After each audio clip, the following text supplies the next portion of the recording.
Vale, pues vamos a hacer una oración. Padre maravilloso, yo hoy quiero darte gracias por una nueva enseñanza, Señor, un nuevo punto de estudio de este manual, en el cual, Señor, en estos últimos manual que estamos estudiando, que es la parte práctica de un discípulo, nos has venido enseñando durante todos estos tiempos, nos has ido enseñando a cómo empezar, Señor, a tener una madurez cristiana como hijos de Dios, cómo tenemos que comportarnos y cómo tenemos que vivir, Señor. Te damos gracias porque siempre, Señor, ahí nos hablas, siempre estás ahí para hablar a nuestras vidas. Por eso hoy queremos agradecerte y pedimos que tu Santo Espíritu hoy siga hablando a nuestras vidas, que nos siga guiando, que nos siga dirigiendo.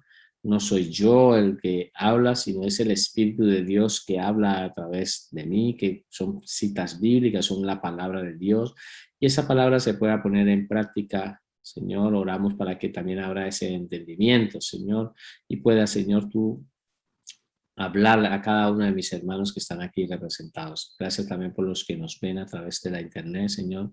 Pedimos también que tú bendigas sus vidas allí donde ellos se encuentren, Señor, donde estén recibiendo esta enseñanza. Tú, Señor, estés ahí con ellos en el nombre de Jesús. Amén y amén y amén. Bueno, primero que todo, pues espero que todos estén en silencio, ¿sí? Que tengamos en silencio y a partir de ahí, pues vamos a empezar. Nuestro manual nos muestra un título, ¿sí? Y estamos en el punto número 10, el número romanos, y el título del tema que vamos a tratar es un discípulo madura cuando vive en comunión con sus hermanos en la iglesia. Y es bastante importante este tema porque ya lo iremos viendo a partir de ahora, pero vemos que es esencial en la vida del cristiano, vivir en comunión con los hermanos. Hay unos hermanos que difícilmente viven en comunión.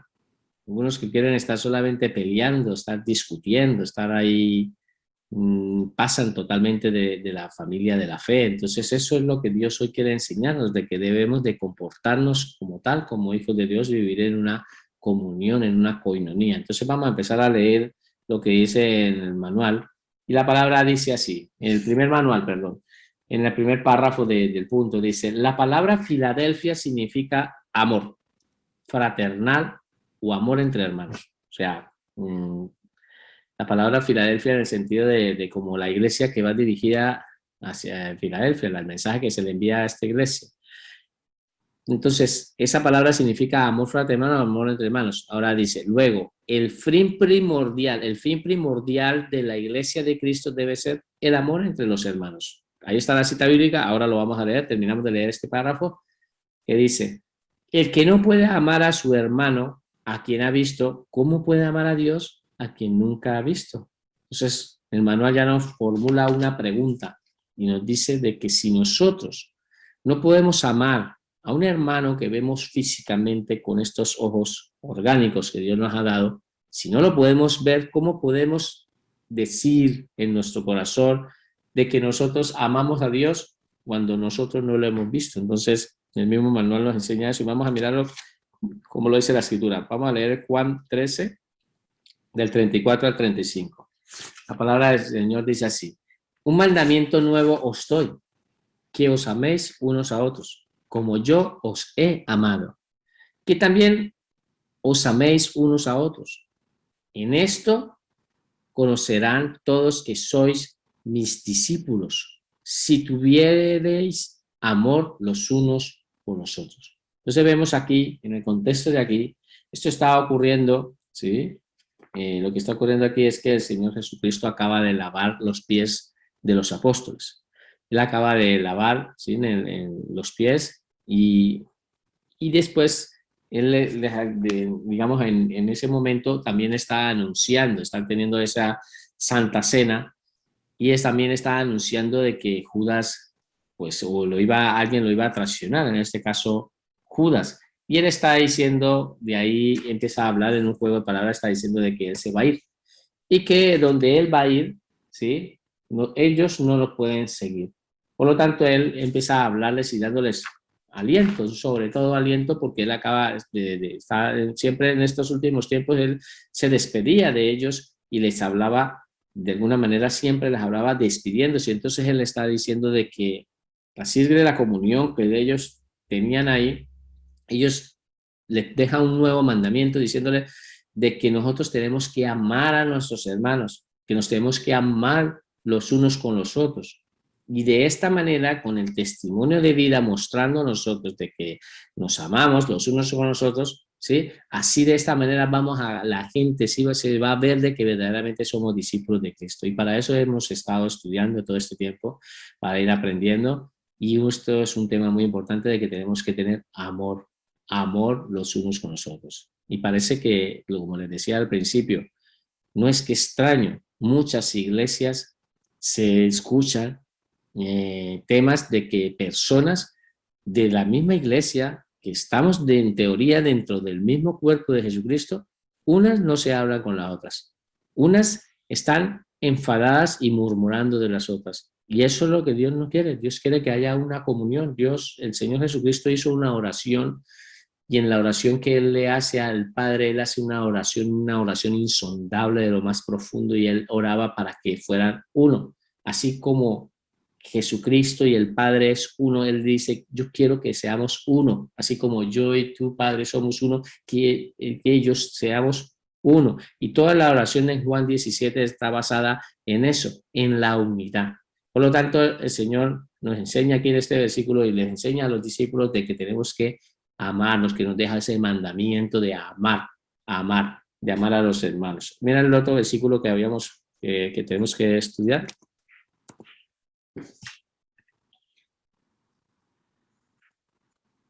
Es Juan. ¿Qué ha pasado aquí?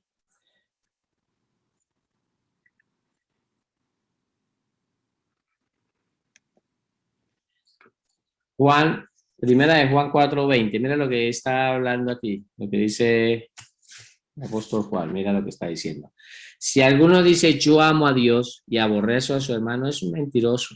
Pues el que no ama a su hermano a quien ha visto, ¿cómo puede amar a Dios a quien no ha visto? Entonces en el manual veíamos, ¿no? Nos enseñaba, ¿no? De la importancia de eso, de que si nosotros vemos físicamente a nuestros hermanos, que estamos viendo sus carencias, estamos viendo sus necesidades, estamos viendo las circunstancias difíciles que están viviendo, pero nosotros de pronto pues, pasamos como muy inadvertidos, como que eso no nos afecta a nosotros, eso no es amor. Eso sencillamente a Dios le molesta y no le gusta eso. Y Dios nos está enseñando que tenemos que amarnos los unos con los otros, debemos de estar en una comunión constante, ¿vale? Por lo tanto, seguimos leyendo el manual que dice así. La palabra comunión viene del griego koinonia, que significa compartir, tener compañerismo, amistad, comunión, compartir con amor fraternal. Es el deseo del corazón de Dios que podamos vivir vidas de comunión los unos con los otros. Tenemos que entender que nosotros ahora somos una gran familia. Todos somos hijos de Dios y los que vamos añadiéndonos, pues vamos añadiéndonos a esa familia que está ahí, la familia de la fe. Tenemos que amarnos, ¿sí? Entonces tenemos que amarnos constantemente. Ahora una pregunta sería, y se la hago yo, no está en el manual, pero yo quiero hacerla. ¿Tú amas a tus hermanos? ¿Ustedes aman a los hermanos que ustedes tienen en la iglesia, en la congregación? ¿O hay algunas diferencias con alguno? Porque esas diferencias, eso en el cielo no existe. En el cielo no existen diferencias. En el cielo es una perfecta unidad. Por lo tanto, debemos desde ya empezar a vivir en perfecta comunión con nuestros hermanos. Y si hay algo que de pronto se te está robando la paz por algunas circunstancias, pues trate de hablarlo, de solucionarlo y de arreglarlo, que verdaderamente esto va a ser de bendición para tu vida y para la persona que está ahí. Por lo tanto, es bueno que el manual nos empiece a enseñar desde allá de que tenemos que amar a nuestros hermanos. Vamos a empezar de una vez, desde ya, a estudiar con nuestro manual. Y el manual dice, lee las siguientes escrituras y completa. ¿Sí? Lee las siguientes escrituras y completa. Vamos a empezar a leer nuestro primer punto, que es el punto A, Juan 15:12 y Juan 13:34. Aquí lo traigo al contrario, por el orden alfabético, lo vamos a leer y después vamos a empezar a resolver este punto sobre el mandamiento que el Señor nos deja, ¿vale? Entonces vamos a leerlo todos. Un mandamiento nuevo, en el Juan 13:34 dice, un mandamiento nuevo os doy, que os améis unos a otros, como yo os he amado, que también os améis unos a otros. Mira lo que dice Juan 15:12.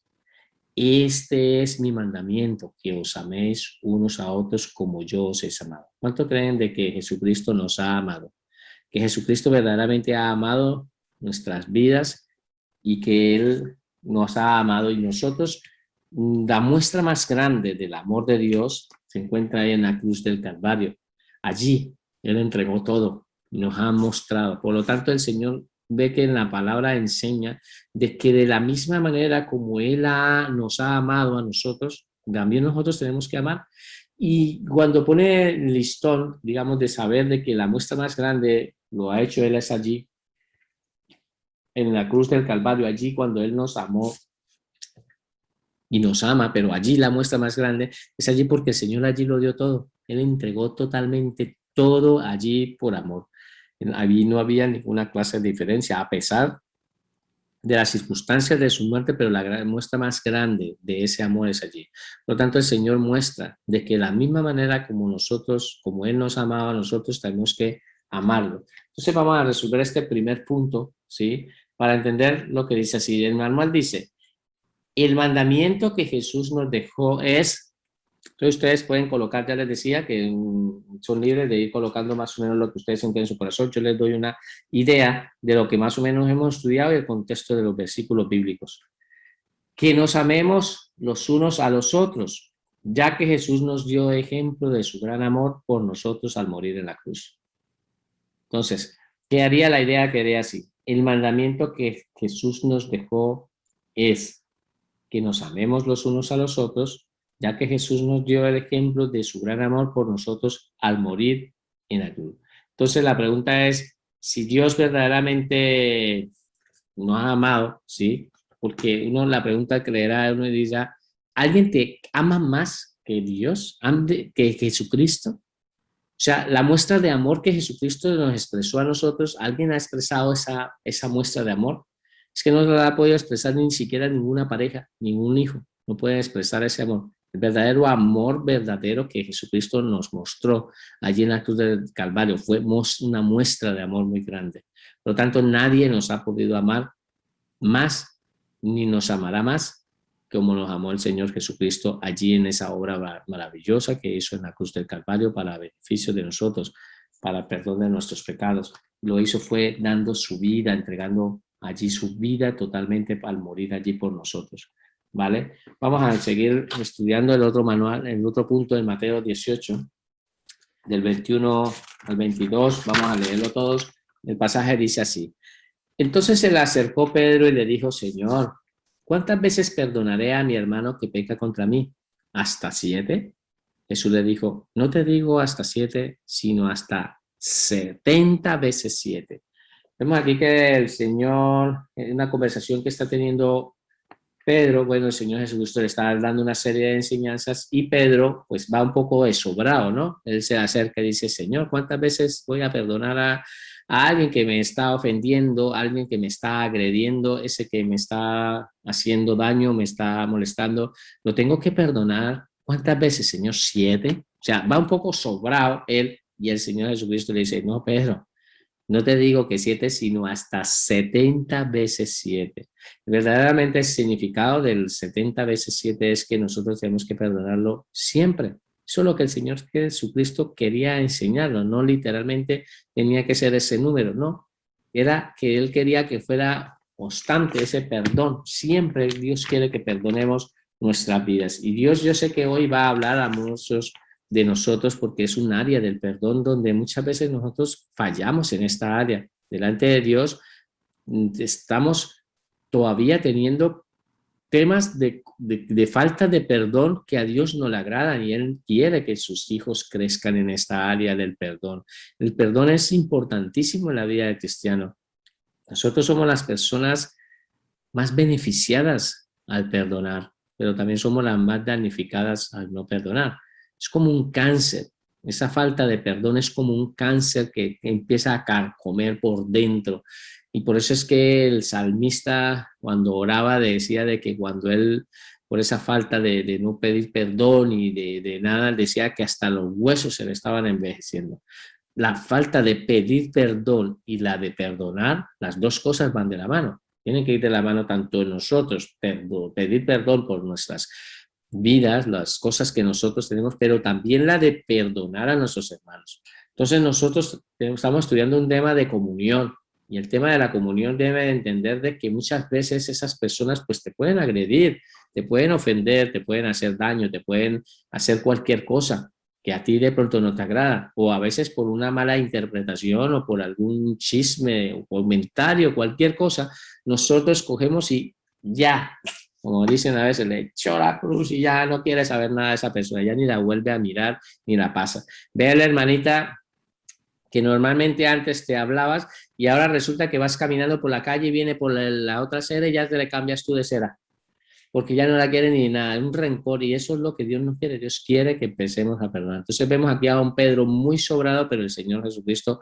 lo baja de esa nube y le empieza a avisar, no, no son 7 veces, son 70 veces 7. Por lo tanto, vamos a empezar a estudiar sobre este punto, ¿sí? Y vamos a empezar a desarrollar este punto y el punto que haría, dice así, el Señor Jesucristo nos enseñó a, y aquí está, a perdonar siempre. Digan, perdonar siempre a nuestros hermanos que pequen contra nosotros. Porque Dios, eso es lo que Él desea, de que nosotros entreguemos, perdonemos. No quiere, la misma palabra lo enseña en Mateo cuando el Señor nos está enseñando y nos está mostrando de que el Padre, en el Padre nuestro, dice de que si nosotros no perdonamos nuestras ofensas, nuestro Padre que está en los cielos no va a perdonar las nuestras. Y él dice que si nosotros perdonamos nuestras ofensas, pues el Padre que está en los cielos va a perdonar las nuestras. Entonces es importante que nosotros perdonemos porque es que Dios nos ha perdonado. Dios nos ha perdonado de unos pecados muy grandes.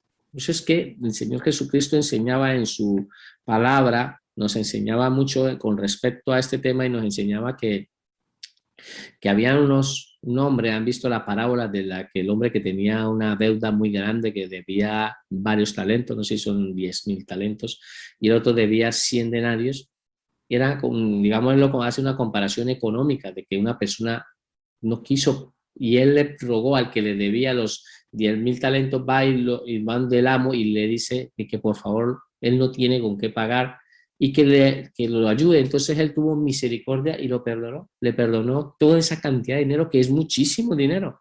Los 10.000 talentos era mucho dinero. Y este mismo hombre sale un poco después de que termina de hablar con él, de haber recibido misericordia a su vida, sale por la calle y se encuentra con un hombre que le debía un dinero a él y le estaba debiendo 100 denarios, que era como el jornal de un día de trabajo. ¿Sí? El otro le debía 10.000 talentos, que esto era como la deuda, era algo que no podía ni siquiera pagarlo, en toda su vida no iba a ser capaz de pagar esa deuda. Por lo tanto, el que le debía los 100 denarios le dice también y le pide misericordia, que lo perdona o que le dé un plazo para pagar, y él no tuvo ninguna misericordia y lo manda a meter a la cárcel. Entonces en esa parábola vemos la enseñanza del Señor Jesucristo de que Dios nos quiere demostrar de que Él a nosotros nos ha perdonado un pecado muy grande. Mira, piensen en esto, si Dios no, el Señor Jesucristo, Dios no hubiera perdonado nuestros pecados, ¿cómo estarían nuestras vidas? Estaríamos totalmente condenados, totalmente en una condenación eterna. Esa deuda no es posible que nosotros la podamos pagar de ninguna manera, pero el Señor nos ha perdonado una deuda demasiado grande, pero es súper grande, tú no te puedes llegar a imaginar de la deuda que el Señor nos ha perdonado.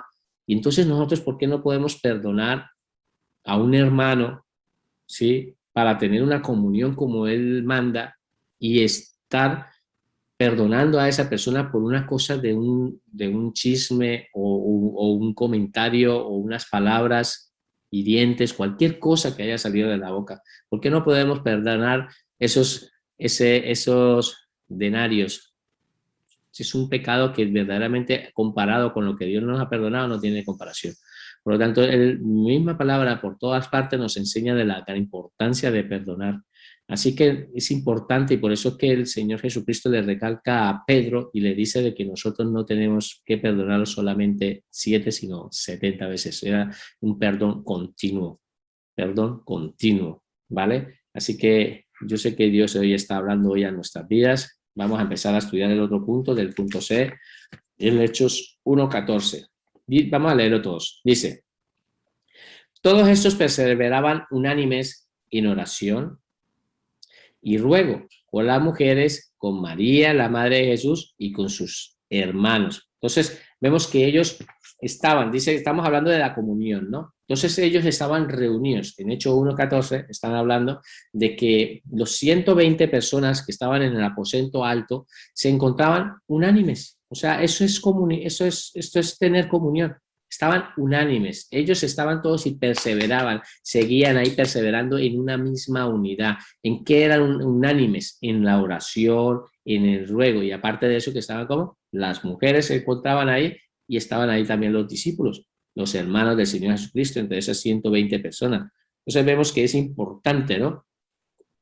Que debe haber un lazo estrecho, un estrecho que debemos que tener nosotros como nuestros hermanos, tener esa comunión, esa, digamos, ya no es nuestra familia, ya no es la gente del mundo.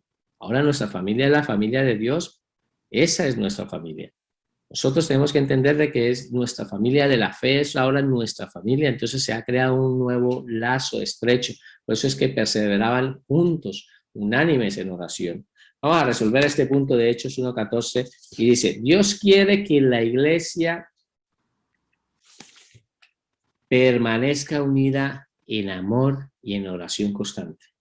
Nosotros podamos estar unidos en unión, la iglesia, somos nosotros los que estamos allí, la iglesia donde Dios te tiene, allí donde Dios te ha puesto, allí donde Dios te ha dejado, allí Dios desea que nosotros permanezcamos en esa unidad, que estemos allí unidos y que estemos allí constantemente también, no solo unidos para estar, sino para estar orando, ¿vale? Y unidos en amor. Eso es lo que Dios quiere. Vamos a empezar a partir de ahora a leer un pasaje bíblico de la Escritura, de Hechos 2, y de ahí vamos a sacar 3 puntos, el D, el E y el F de Hechos 2. Y Dios nos quiere enseñar algo en este texto que es bastante importante. Ahora lo iremos explicando. Por lo tanto, Hechos 2, 44, 45. Quiero ante todo, antes de empezar a explicar estos 3 textos, quiero explicar lo que es el contexto de lo que estaba pasando aquí. Aquí la palabra nos enseña en Hechos de los Apóstoles, del apóstol Pedro acaba de hacer una oración y empieza a hacer una prédica, él les acaba de predicar. Vemos que Pedro pues pasó de un proceso de haber negado al Señor Jesucristo, pasa de ese proceso a ser embestido por el Espíritu Santo. En el aposento alto viene el Espíritu Santo, desciende con fuerza y él sale sin ningún temor y con mucho valor y con mucho denuedo y le empieza a hablar a las personas que se encontraban allá afuera. La palabra enseña de que habían 3,000 personas, aproximadamente estaban unas 3,000 hombres que estaban allí porque estaban en una fiesta, era una fiesta que estaba y él les habla. Entonces ustedes conocen la historia cuenta de que ellos estaban en el aposento alto, hay un estruendo muy alto y ellos empiezan a hablar en lenguas. Entonces Pedro sale, les empieza a hablar, a decirles, varones judíos, ustedes mataron al Hijo de Dios. Literalmente lo que les está diciendo de que ellos han matado. Entonces ellos cuando entienden estas palabras, la palabra enseña de que ellos se compungieron de corazón, dice la palabra de que ellos como que se arrepintieron, se dieron de cuenta del gran error que habían cometido y le dice, varones hermanos, ¿qué haremos? Entonces Pedro le dice, arrepiéntase y bautícese en el nombre del Señor Jesucristo, y dice la palabra que se unieron 3,000 personas. A partir de ahí, de unirse esas 3,000 personas, pues la iglesia se seguían añadiendo. Entonces vamos ya entendiendo el contexto. Ahora sí vamos a leer lo que dice Hechos 2, 44, 45. Vamos a leerlo todos. Dice, todos los que habían creído estaban juntos y tenían en común todas las cosas. ¿Tienes? Esos 3,000 personas, más los 120 que estaban reunidos, pues eran 3,120. Entonces, la palabra enseña de que todos los que habían creído estaban juntos. Mira, había una unidad. Y eso es lo que Dios nos está enseñando. Tenía que haber una ¿qué? Unidad. Tenían en común todas las cosas y vendían sus propiedades y sus bienes y los repartían a todos según la necesidad de cada uno. ¿Qué es lo que nos está enseñando el contexto aquí? Aquí no nos está enseñando es que nosotros tenemos que ir a vender las cosas y ir a dejarlas, no. Lo que nos está enseñando la palabra es que en el corazón de ellos era tanto el amor que había entre unos y los otros que lo suyo no lo consideraban propio, sino consideraban que eso era de Dios y por lo tanto ellos lo entregaban y lo daban porque había muchas personas necesitadas y eso lo hacían de corazón. Era tanta la unidad que había que consideraban una gran familia que ellos dicen que se daban los unos por los otros, daban, o sea, yo a veces quiero llegar un poco a imaginarme un poco esto y yo creo que en el nacimiento de la iglesia primitiva tenía que ser un amor genuino porque las personas llegaban a tal niveles como estos que estamos viendo aquí de entregar y darse totalmente todo y lo hacían y eso era en el inicio de la iglesia naciente, de la iglesia primitiva, veíamos esa gran unidad y eso es lo que nosotros tenemos que aprender. Hoy en día la iglesia es la misma porque es la iglesia de Cristo, no ha cambiado, no tiene por qué cambiar, entonces debe haber un amor continuo entre nosotros, que nosotros cuando veamos esas situaciones difíciles en la vida de nuestros hermanos, que nosotros también los podamos bendecir a ellos. Dios no te ha bendecido a ti en esta tierra. La mayoría de las personas somos extranjeros, venimos de afuera y sabemos que en nuestros países hemos vivido las situaciones muy difíciles y muchos hemos venido a este país a buscar un nuevo bienestar, pero Dios nos ha puesto aquí, nos ha bendecido. Seguramente nosotros pues nos ponemos a mirar y a comparar nuestra antigua manera anteriormente a la vida que estamos viviendo. Hemos visto cómo Dios nos ha ido bendiciendo con trabajo, nuestra familia, no les está haciendo falta nada. Entonces, ¿por qué nosotros no desprendernos ahora de algo que Dios nos ha dado para poder ayudar a alguien? A alguien de nuestra propia iglesia que de pronto está pasando una situación difícil. Sabemos que todos pues no están bien y hay alguno que de pronto está viviendo una economía y tú lo sabes y el Espíritu Santo te lo muestra y te lo enseña y tú hacer como si eso no ocurriera. Dios todo lo ve. Entonces por eso tenemos que empezar a amar a nuestros hermanos que Dios nos ha puesto, porque Dios nos ha puesto en esa iglesia. Si Dios te hubiera puesto en otra iglesia, pues mira allí, pero es que Dios te puso ahí y la carga que está viviendo tu hermano, esa carga difícil, que nosotros también la podamos también compartir y ayudar, ¿sí? Con sabiduría, no se trata de llegar a desprendernos, no. El Espíritu Santo es un espíritu de orden, Él va a mostrar otra vez, obviamente, con claridad, con orden, pero que nosotros nos podamos desprender de algo y poder ayudar y colaborar a alguien. Por lo tanto, es importante este punto. Así que vamos a resolver este punto de Hechos 2, 44, 45 y vemos que todos los que estaban allí, todas las personas en común, todos se tenían en unidad. Allí, como iglesia, como congregación, tenían muchas cosas en unidad. Vamos a resolver este punto, ¿vale? Quedaría así. Dios quiere que la iglesia comparta con amor las bendiciones que Dios nos ha dado. ¿Sí? Que Dios nos ha bendecido y estoy seguro que Dios te ha bendecido. Dios te ha bendecido a ti, pues que de esa que Dios te ha bendecido tú también puedas compartir con otra persona que no tiene. ¿Vale? Vamos a seguir leyendo el versículo a continuación, que es el 46 en este caso, pero sería el punto E. ¿Vale? Por lo tanto, Hechos 2:46 dice, y perseverando unánimes cada día. Mira, entonces sigue otra vez con la unidad, ¿ves? Vemos que estaban unánimes, perseveraban juntos, todos los que se habían unido, pero aquí vuelve en el 46, vuelve a hablar de la unidad y dice, y perseverando unánimes cada día en el templo, ¿sí? Entonces dice de que estaban unidos dentro del templo como iglesia, estaban unidos, pero mira lo que dice aquí, y partiendo el pan en las casas. Entonces vemos que no solamente la unidad la estaban haciendo tanto en el templo, sino que también la unidad la habían trasladado a las casas.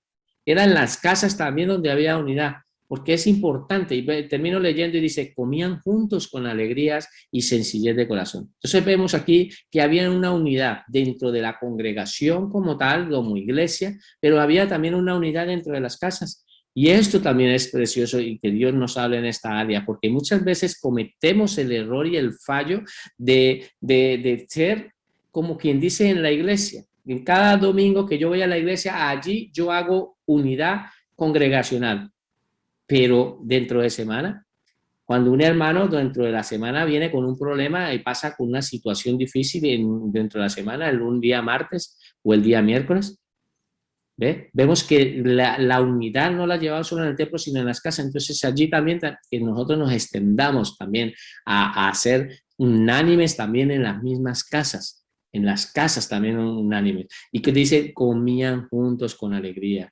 Un hermano, tú de pronto tienes la oportunidad, Dios te ha bendecido para tenerle el alimento del mes para trabajar, pero resulta de que tu hermano no tiene el alimento, no tiene ese día justamente con qué comer. ¿Por qué no desprenderte de algo que Dios ya te ha bendecido y sacar algo para darle a tu hermano? Entonces, vemos que la unidad no debe ser solamente tanto en el templo, sino también debe ser en las casas de nuestros hermanos, donde nosotros podamos ayudar. Allí Dios quiere que haya unidad. Porque es que la iglesia no son cuatro paredes, somos nosotros representamos la iglesia y nosotros representamos la iglesia tanto en un templo donde hay cuatro paredes, allí representamos la iglesia, pero fuera de la iglesia, saliendo de esas puertas, allá afuera también tenemos que ser iglesia. Y tenemos que ser iglesia con nuestros hermanos e inclusive también afuera, allí en sus casas también. ¿Vale? Entonces vamos a resolver este punto, del punto E, quedaría así. Dios quiere que la iglesia tenga comunión dentro de la iglesia, pero también fuera de ella. O sea, la comunión nuestra no tiene que ser solamente de, como que dice, solamente el día domingo. No, y dentro de semana tener, no poder compartir también a veces situaciones, porque verdaderamente, ¿con quién compartes tu día a día?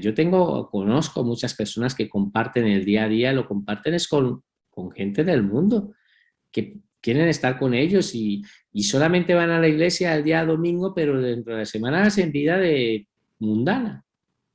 Así literalmente. Están en un proceso y están allí viviendo y compartiendo y si se van por allí, salen y hacen una vida cuando de pronto no comparten también con los hermanos. Entonces, todo eso es que Dios lo mira y quiere que nosotros vayamos cambiando porque nuestra familia es la familia hoy en día, es la familia de la fe. No significa que no vayamos a compartir con ellos, porque eso lo vamos a ver en el punto anterior, pero nosotros tenemos una familia y la familia de la fe. Tenemos que seguir perseverando con ellos, ¿vale? Mira, esto yo les decía que ¿cuál es tu núcleo de amigos? ¿Cuál es tu núcleo de amistad que tú tienes?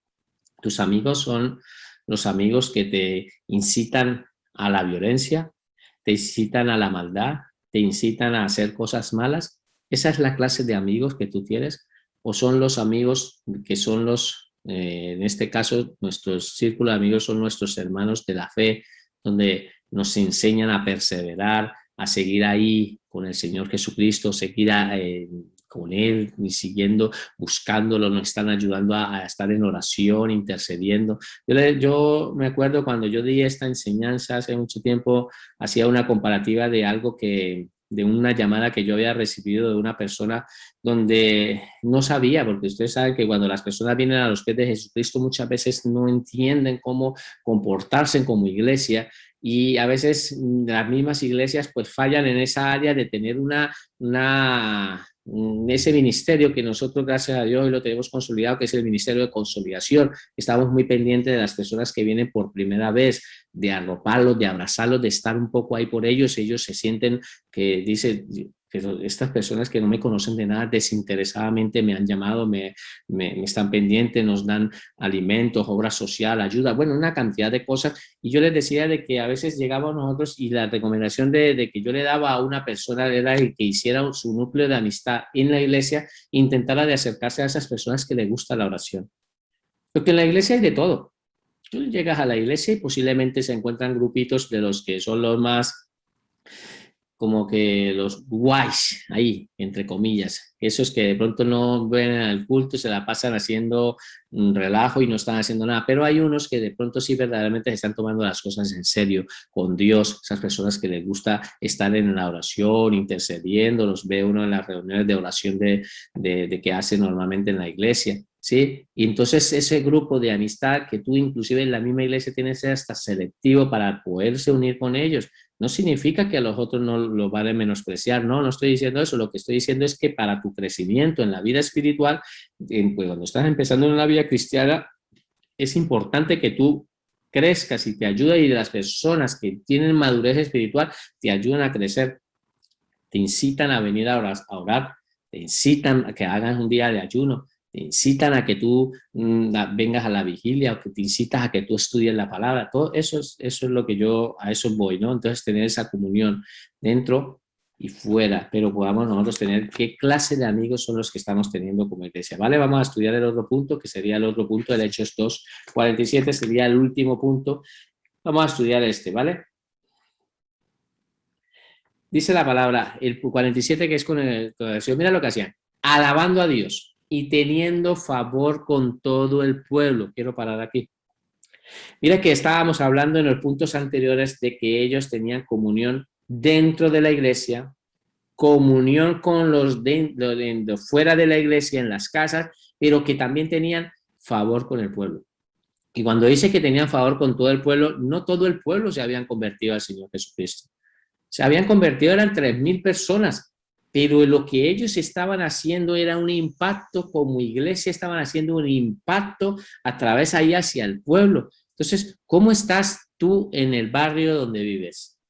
¿Qué impactos estás haciendo como congregación ahí donde Dios te ha puesto? ¿Qué impactos estás haciendo? Mira que ellos lo que decían, teniendo favor con todo el pueblo. Gente que no es cristiana, que no son cristianos, pero ellos tenían favor con todo ese pueblo y eso es bueno porque el Señor, el que es glorificado es Jesucristo. Cuando nosotros empezamos a hacer obras sociales con las personas, nos da igual si creen o no creen, nosotros hacemos esas obras sociales con ellos y vamos y ayudamos, tenemos ese favor con el pueblo y ahí ellos ven a Jesucristo en nuestras vidas y esas personas después un día van a venir a acercarse a los pies de Jesucristo por nuestro testimonio de vida. Entonces no nos ponemos creer que ponernos herméticos, volvernos unos herméticos en nuestra iglesia y herméticos con los nuestros. No, mira que en el versículo 47 enseñaban de que ellos tenían favor con todo el pueblo. Con todo el pueblo, estamos hablando de que era con toda la ciudad. O sea, tenían favor con todos, iban por todos. ¿Ve?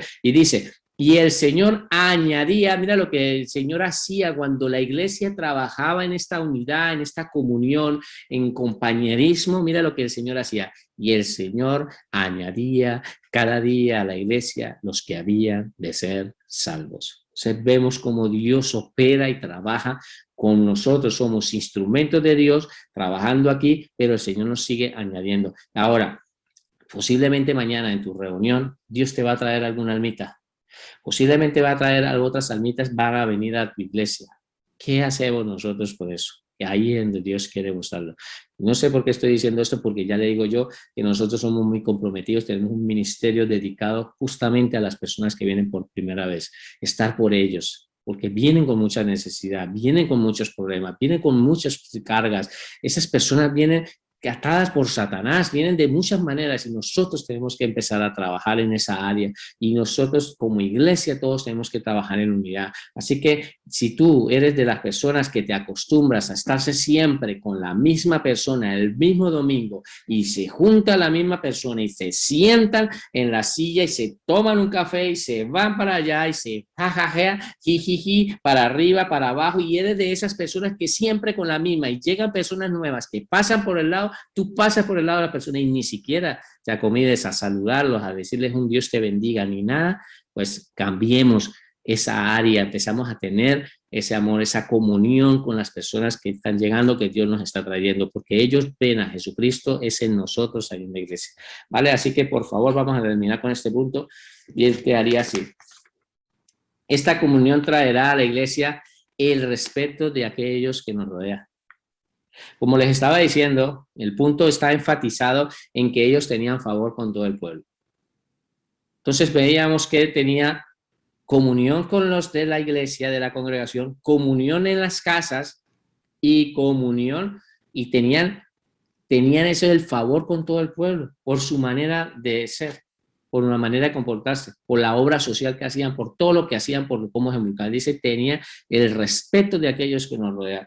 Y es la iglesia, al fin y al cabo, la que es glorificada. No somos nosotros, nosotros hacemos las cosas bien y es Cristo que termina siendo glorificado. ¿Vale? Por lo tanto, va ahí una pregunta que nos dice el manual y dice, ¿y tú vives en comunión? ¿Sí? Nos hace una pregunta y dice el manual, ¿y tú vives en comunión con tu hermano? Ahí le deja esa pregunta. No vamos a empezar a interactuar desde acá. Vamos a empezar con el segundo punto, interactuaremos después. Déjenlo ahí en stand-by. Si Dios les ha hablado en este punto, lo iremos resolviendo en el otro punto. Vamos a empezar a estudiar el otro punto. 11. Un discípulo madura cuando se sujeta a la disciplina en la iglesia. Entonces, otro tema importante como iglesia. ¿Cuántos creen que es importante la disciplina? ¿Cuántos creen? La disciplina no cree que es importante como hijo de Dios que tengamos esa disciplina. Y entonces vamos a empezar a leer en sus manuales lo que dice así el primer párrafo. Dice, Dios desea que todos vivamos vidas libres de disciplina. A ver, Dios desea que vivamos vidas libres de disciplina, pero ¿sí? Pero cuando somos desobedientes, duros de corazón, Dios tiene que disciplinarnos. Entonces, Dios tiene que disciplinarnos a nosotros. Segundo párrafo dice, la disciplina hace parte de la vida cristiana. Sin ella, la iglesia se desordenaría y se acabaría. La palabra disciplina viene del griego soronismus, que significa salvar la mente.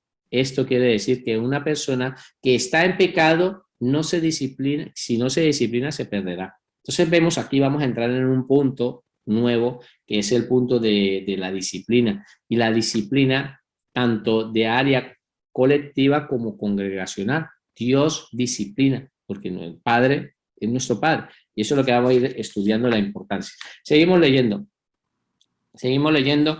el tercer párrafo. Otra palabra utilizada para disciplina es la palabra griega paideu, que significa crianza, enseñanza, instrucción. Esto quiere decir que si se deja a una persona vivir en su pecado, será un malcriado ignorante de la voluntad de Dios. Entonces vemos que también es importante que en la vida cristiana vienen personas por primera vez y ellos llegan con una serie de cosas que traen del mundo y no se pueden dejar vivir de esa manera. Vivir de esa manera. Se tiene que haber una corrección en esa crianza, en esa educación espiritual del nuevo nacimiento que ha tenido.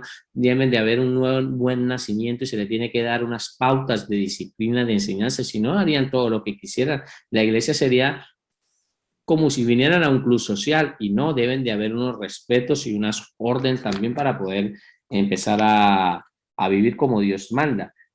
Cuarto párrafo. Gran responsabilidad que tenemos los pastores ante Dios por su iglesia es responsabilidad nuestra. A ver, lo leo bien. Gran responsabilidad tenemos los pastores ante Dios por su iglesia. Es responsabilidad nuestra disciplinar a la oveja que no quiere aprender a vivir en comunión con otras ovejas. De no ser así, las demás ovejas aprenderían a vivir en pecado y la iglesia se acabaría o se convertiría en una congregación muerta. Dios no reina donde no reina el poder del Espíritu Santo. Entonces vemos que la responsabilidad, porque yo le digo una cosa, por fe, siempre les digo yo y las personas que han estado estudiando conmigo, muchas veces nosotros cuando estamos dando esta enseñanza se están levantando ahí los futuros pastores, futuros maestros, evangelistas, personas que Dios les va a dar, líderes de iglesias de crecimiento, que están trabajando, y vemos que en las iglesias ahí se encuentran una serie de autoridades que Dios ha puesto. Dios ha puesto un consejo especial para que empiecen a haber una serie de autoridades allí en esa iglesia y ellos tienen que llevar y marcar unas pautas de disciplina en las iglesias. Deben de hacerlas. Entonces dice el manual de que si hay una oveja, ¿sí?, que no quiere aprender a vivir en comunión, ¿sí?, con las otras ovejas, ¿Por qué? Porque es una oveja disciplinada, pues entonces se deben de corregir. Y eso ocurre. Ustedes creerán que no, pero en las iglesias ocurre, eso es así. La gente que no quiere esas ovejas que vienen todas, que quieren seguir viviendo su vida del mundo y las quieren seguir practicando dentro de la iglesia, entonces deben de corregir. Es parte, se tiene que corregir. Tampoco no puede llegar a creer que las personas que dicen, no pueden juzgarlos. No, porque no, la palabra dice que no deben de juzgar. No, no, no. La palabra sí enseña que se tiene que juzgar. Y estos actos ahora, a partir de ahora, la vamos a empezar a estudiar porque estos actos hacen daño en la iglesia y necesitamos de actuar con sabiduría y actuar rápido en momentos de desorden que se están viviendo en la iglesia. Se deben de hablar estas cosas porque no podemos dejar de que pasemos por alto una serie de pecados, cosas así, no los podemos hacer pasar por alto porque verdaderamente estamos hablando del cuerpo de Cristo, ¿vale? Por lo tanto, vamos a empezar a resolver este punto. Y dice el manual, lee las siguientes escrituras y completa, ¿vale? Lee las siguientes escrituras y completa y vamos a empezar a leer con el punto A, Hebreos 12, del 5 a 6.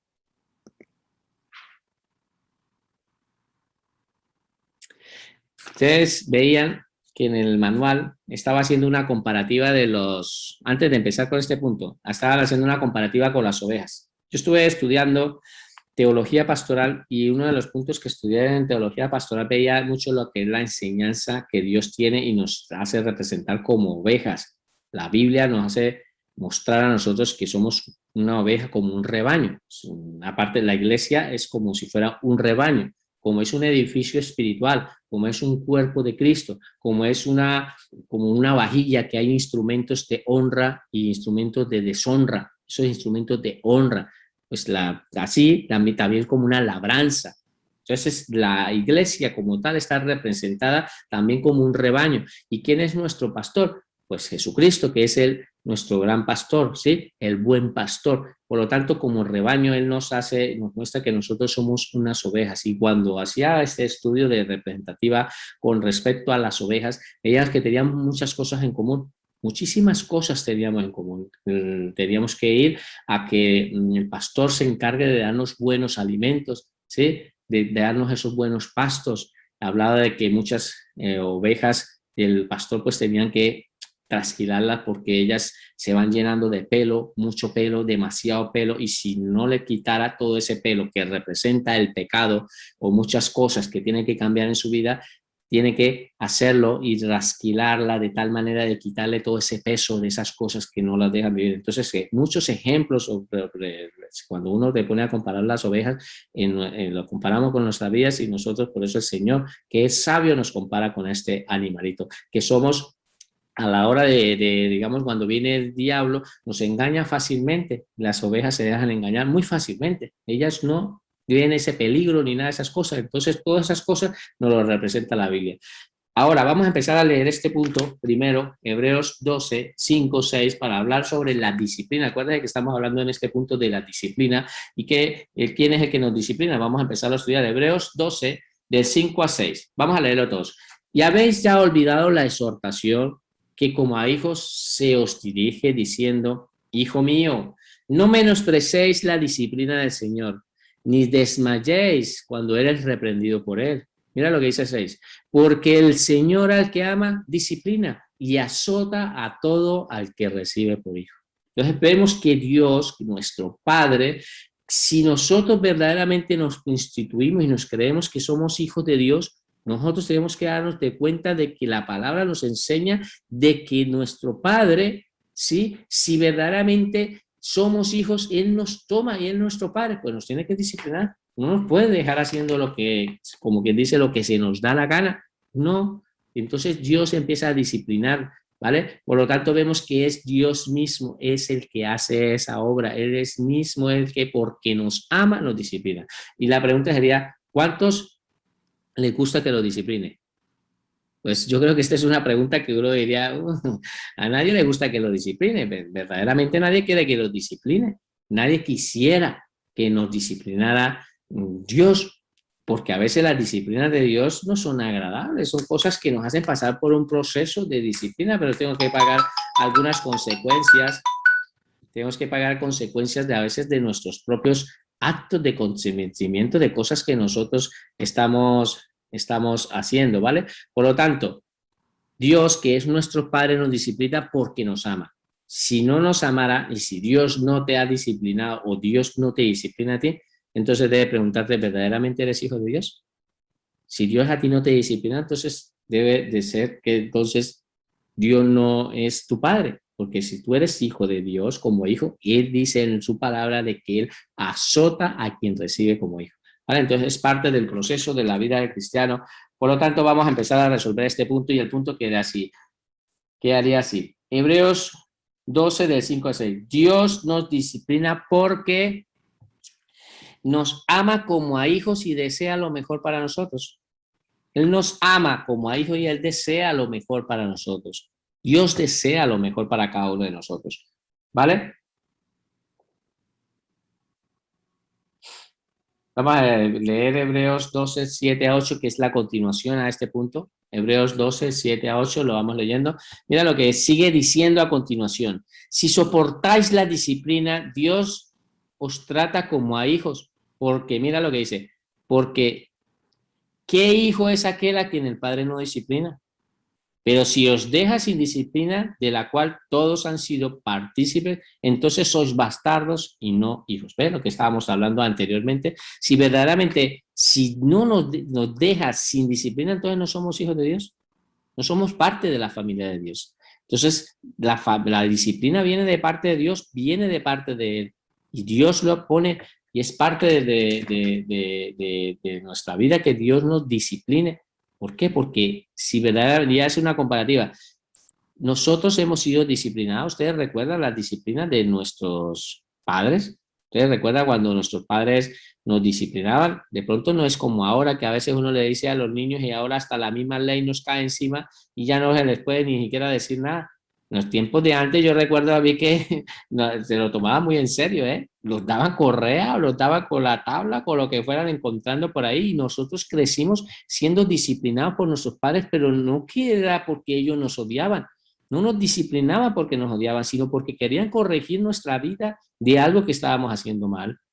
Nuestro Padre nos conoce y nuestro Padre sabe, nuestro Padre Celestial sabe qué es lo que estamos haciendo mal. Por lo tanto, Él quiere corregirnos y nos disciplina para que corrijamos y aprendamos de esa lección para que volvamos a vivir una vida como a Él le agrada. ¿Vale? Por lo tanto, este punto lo vamos a resolver. Dios desea que recibamos la disciplina, no como un castigo, sino como una forma de convicción para nuestras vidas, como una forma de corrección, podríamos decir, una corrección. Él nos corrige. Recibamos la disciplina no como un castigo, sino como una forma de, yo le podría llamar, corrección para nuestras vidas.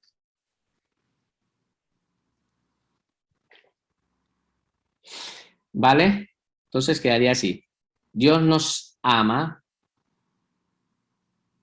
Dios quiere, a ver, perdón. 7 a 8 dice, Dios desea que recibamos la disciplina no como un castigo, sino como una forma de corrección para nuestras vidas, ¿vale? Corrección. ¿Cuántos creen que Dios nos ama? Dios nos ama de una manera increíble, tú no puedes llegar a imaginar. Entonces, si nos hace pasar por disciplina es porque nos ama. Y si no, pues Él no quiere que nosotros nos perdamos. Al contrario, porque no quiere que nos perdamos, es que viene la disciplina de parte de Dios. Hebreos 12, 11. Es el mismo libro de Hebreos, y ve que todo está en el mismo pasaje de Hebreos, o sea, estamos hablando todo en el contexto de la disciplina. Por lo tanto, leemos todos. Hebreos 12, 11 dice, es verdad que ninguna disciplina al presente parece ser causada con gozo. ¿Qué es lo que está diciendo? Es verdad que cuando tú eres disciplinado, tú esto lo recibes con alegría. O tú, cuando tus padres te pegaban y te daban con la correa o te daban con lo que te pegaran, cuando te pegaban, ¿tú eso lo recibías con gozo? No. Eso es lo que está diciendo el manual. Tú eso no lo recibes con gozo, sino lo recibes con tristeza. Pero después, mira lo que pasa. Después da un fruto apacible de justicia a los que en ella han sido ejercitados. Entonces vemos que somos corregidos. No, al principio no nos da gozo, sino nos da una tristeza, pero después da un fruto. esa disciplina da un fruto. Es un fruto que va a dar a nuestras vidas. Por lo tanto, vamos a resolver este punto. Hebreos 12:11. La disciplina tiene como fin reflexionar sobre lo que estamos haciendo mal. Tiene como fin de reflexionar de lo que estamos haciendo mal y corregirnos en nuestro caminar con Cristo. Corregirnos en nuestro caminar con Cristo.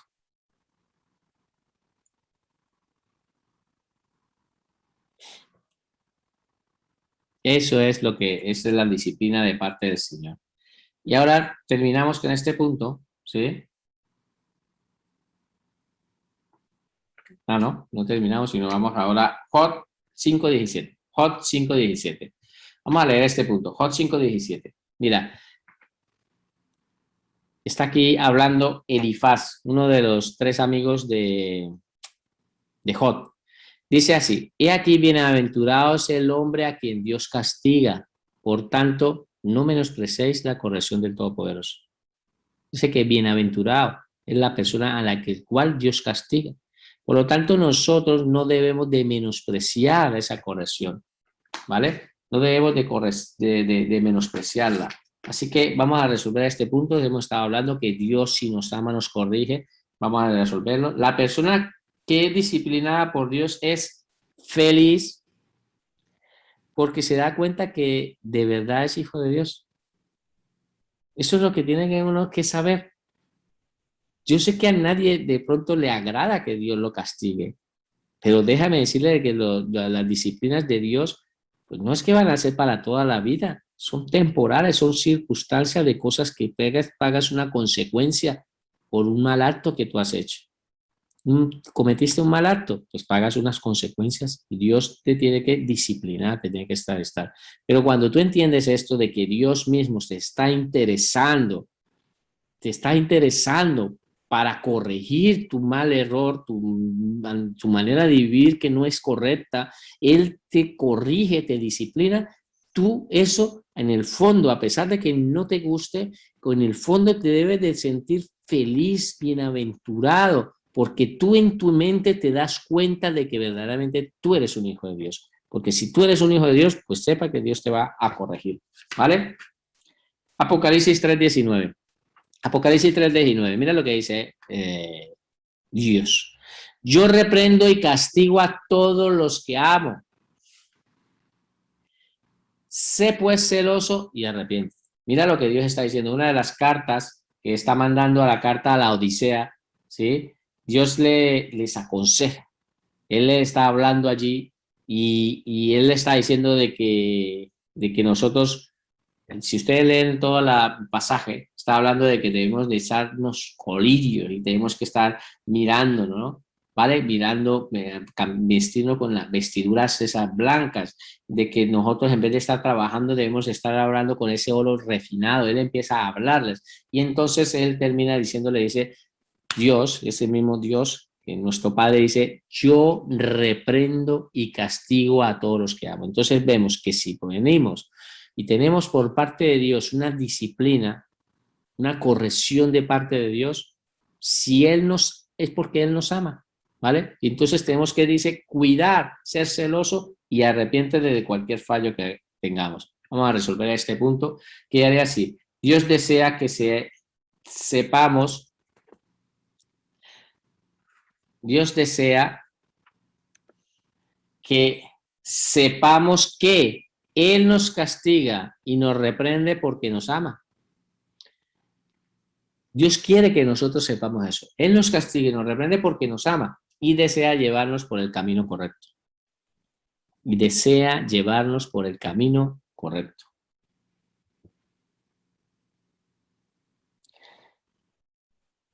Vamos a tener este punto de autocompletación. Terminamos para entrar en un tema muy interesante, ¿vale? Salmo 39:11. Salmo 39:11. Dice, con castigos por el pecado corriges al hombre y deshaces como polilla lo más estimado de él. Ciertamente vanidad es todo hombre, ¿vale? Entonces vemos que dice que con castigos, por causa del pecado, Dios nos corrige. Mira cómo quedaría este punto.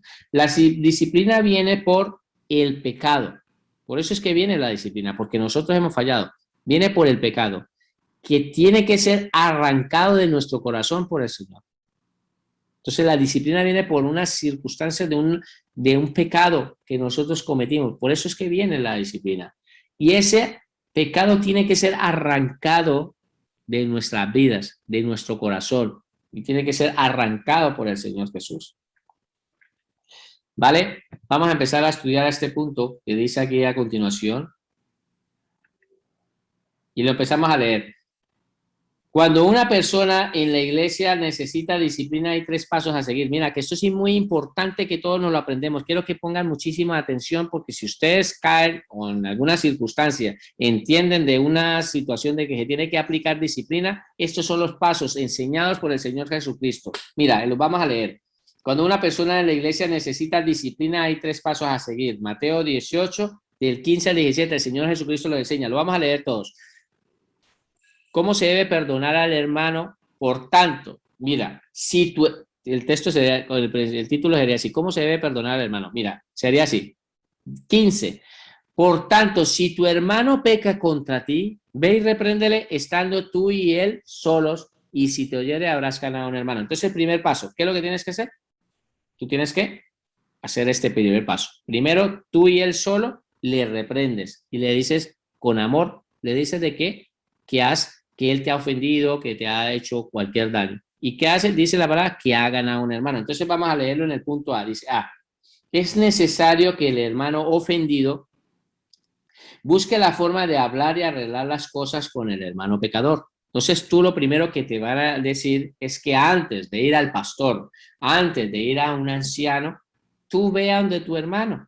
No necesitas de ir a otro lado. Vas primero donde tu hermano, que es el ofensor, tú eres el ofendido, y él, el ofensor, tú vas y lo reprendes y vas y le dices con amor. No tienes que ir en plan de pelea. No llega aquí, bueno, ¿qué es lo que le pasa a usted? Vamos a arreglar cuentas aquí. No, eso no está diciendo ahí. Está diciendo es que tú vas a ir con amor. Debes de ir con amor y decirle, mira, mi hermano, mira, hermana, que es que esto no me ha gustado, este comentario, esta situación, me gustaría que habláramos, yo me he sentido muy mal y la verdad que esto, y lo arreglan. Si dice que esa persona, el ofensor, te oye, pues dice que has ganado a un hermano. Pero mira, ve, Mateo 18, 16. Mira lo que dice 16. Mas si no te oyere, toma aún contigo a 1 o 2, para que en boca de 2 o 3 testigos conste toda palabra. Entonces ahí sí vas a tu líder inmediato.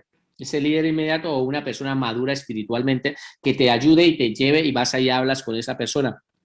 Tú vas y le hablas y llevas a esos testigos para decirle, he vuelto nuevamente porque verdaderamente quiero arreglar las cosas, no quiero que esto se salga más, me gustaría que corrigiéramos esto y lo solucionáramos. Y tú traes a unas personas ahí que van a estar de intermediario, no para ir ahora, yo solo no soy capaz de pegarle, me he traído a 2 para pegarle entre 3. No, es simplemente para que escuches. Solamente vas a llegar allí para que ellos se den cuenta porque tú la intención es de corregir esto. Por lo tanto, mira lo que dice. Entonces, el punto dice, si el hermano pecador, o sea, el ofensor o ofensor, no desea arreglar las cosas, es necesario que el hermano ofendido, tú, ¿sí? En este caso, busque a testigos que demuestran la rebeldía del hermano ofensor. Entonces, por lo tanto, tú tienes que buscar a esos hermanos sabios. No vayas a buscar por ahí a algunos problemáticos que lo que haga es engrandar más el problema. No, gente madura espiritualmente. Porque vais y agarran y se llevan a una persona por ahí que no tiene ni idea de que todavía están empezando, teniendo luchas en la vida cristiana y lo primero que hacen es que engrandan más el problema. No, se trata de gente madura espiritualmente. Entonces vamos a estudiar ahora el C, dice C, Mateo 18, 17 dice, si no los oyere a ellos, dilo a la iglesia, y si no oye a la iglesia, tenle por gentil y publicano. Por lo tanto, aquí es cuando pasa de que si ya no oye a ti, tú vas y le dices, oye, hermana, mira, estoy queriendo solucionar, no te escuchó, dice, no me interesa, a mí no me digan nada, quítate de aquí antes de que te voy a meter un guantazo y bueno, y no te resuelve. Tú vas, buscas a unos hermanos maduros o maduras de la iglesia, los traes y los tienes ahí y sigues tratando de corregir, de mirar, pero la persona no los escucha. Resulta que te voy a pegar a ti y a estos dos también les voy a dar. Porque esa persona no quiere, definitivamente no le interesa solucionar, es así, lleva esa naturaleza. Pues entonces ahí sí vas al pastor. A veces cogemos de todo para el pastor, cualquier problema para el pastor. El problema que está pasando el pastor con esa carga que lleva ahí de problemas y todas esas cosas. Si aprendiéramos a solucionar estas cosas, no deberíamos de ir tanto al pastor. Vamos a Cristo, Señor nos da la sabiduría, nos enseña, Jesucristo mismo es el que está enseñando aquí el orden de cómo debe ser. Mira lo que dice ahí. Si aún así con testigos el hermano ofensor insiste en su pecado, es necesario hacer saber a los dirigentes de la iglesia, o sea, al pastor y a los ancianos. ¿Para qué? ¿Para qué es necesario hacerlo ver a ellos? Porque se den cuenta que esta persona prácticamente es una persona problemática y no quiere solucionar los problemas. Mira lo que dice el párrafo a continuación. Mira lo que debe hacer el pastor. El pastor debe llamar al ofensor y exhortarle con su falta. Gálatas 6:1. Dice, hermanos, si alguno fuere sorprendido en alguna falta, vosotros que sois espirituales, restaurarle con espíritu de mansedumbre, considerándote a ti mismo, no sea que tú mismo también sea tentado. Por lo tanto, lo debe corregir con mansedumbre. Eso lo tiene que hacer el pastor. Tú también lo debes de hacer con mansedumbre. Mas si después de la reconvención pastoral, esta persona insiste en su pecado, debe ser expulsada de la iglesia. Mira lo que está diciendo aquí. Debe ser expulsada de la iglesia y es considerado como un gentil y publicano.